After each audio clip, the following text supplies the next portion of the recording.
Hello everyone and welcome to Panda Talks Football. In today's video of Barcelona News Roundup, we'll be discussing what happened to Jonathan Tah to Barcelona deal. Is Pedri really leaving Barcelona? And many more is about to come, but before we start, press that subscribe button so that you do not miss any important update regarding football.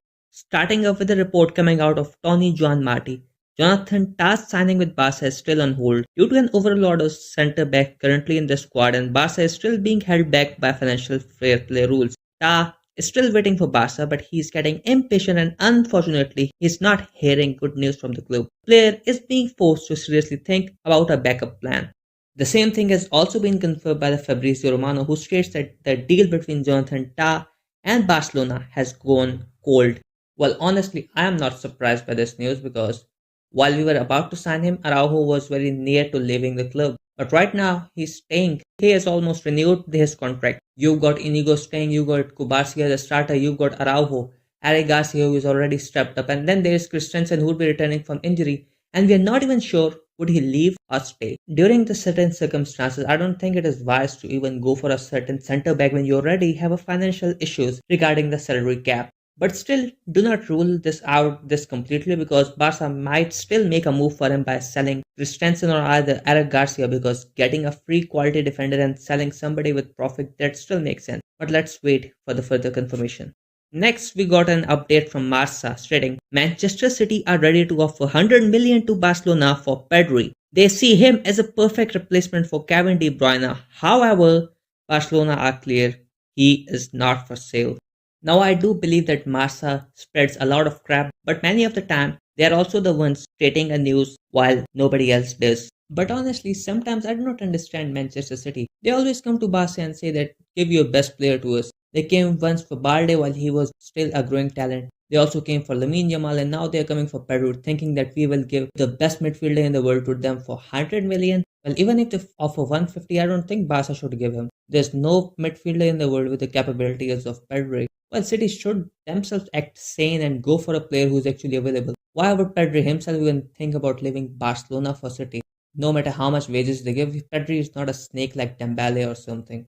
City, on the other hand, should actually focus on players which are actually available in the market in smaller clubs such as Xavi Simons is the option, Florian Wirtz. They should go for them for the De Bruyne as replacement and stop dreaming about Pedri. He's a Barca guy. Coming up next is a report coming out of Diario Sport.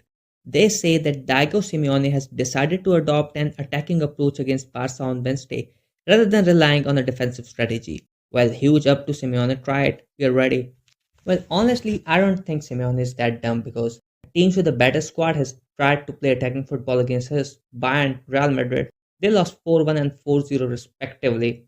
And if a YouTuber like me knows that playing an attacking football against Barcelona is risky, same goes for a tactical genius like Simeone. One approach might be to start attacking versus Barcelona and then park the bus. That is what Athletic usually does. But going all out against Barcelona attacking, and that is simply a suicide. I wish Athletic would really go attacking versus us, but I don't think there's a possibility. They will again try make us struggle by parking the bus. Next, we have certainly something really scary coming up. The GOAT from Real Betis, Anthony himself states, "We beat Real Madrid and it's not impossible to beat Barca." Well, honestly, I'm shuddering from this news. I don't know about you guys. But anyways, GOAT, we also want to tell you that we're Barca. We'd humble you like we have done to everybody before. Next one is not a news but rather an observation I made from the stats of Pablo Torre. Well, definitely this guy looks like the most creative player in our squad. Last match, he only played 9 minutes and created 3 chances in that time. Even versus Osasuna, we gave him 45 minutes to play and he created 5 chances in that span of time. The time when it looked like we are having 2 Pedris on the pitch. Well, my contention in this regard with the flick is why is he even employing Gavi at that left wing position? Because Gavi is simply not working out over there. He might be a big name, but it's better to use him from the bench in place of De Jong or somewhere in the midfield in that double pivot where his defensive abilities, his work rate, and his tackling works. At the left wing position, Gavi provides us nothing, while on the other side we have Pablo Torre. This guy simply looks generational. I know the midfield is stacked, but he deserves some minute. In my opinion, probably the only guy who can replace Pedri if unfortunately he goes out with a big season ending injury at any point of time. And for that, it's better to keep him in shape and left wing might be the best spot. Like, what I want from Flick is to utilize him as the second option on the left wing in case Rafinha is not playing, rather than going out for Gavi, whose strength is mainly in the defensive aspect of the game rather than in the attack. Big up for Pablo Torre and really hoping for Flick to utilize him more in the left wing position. Anyways, I hope you liked the video. Wish Kyle Barca and subscribe to the channel.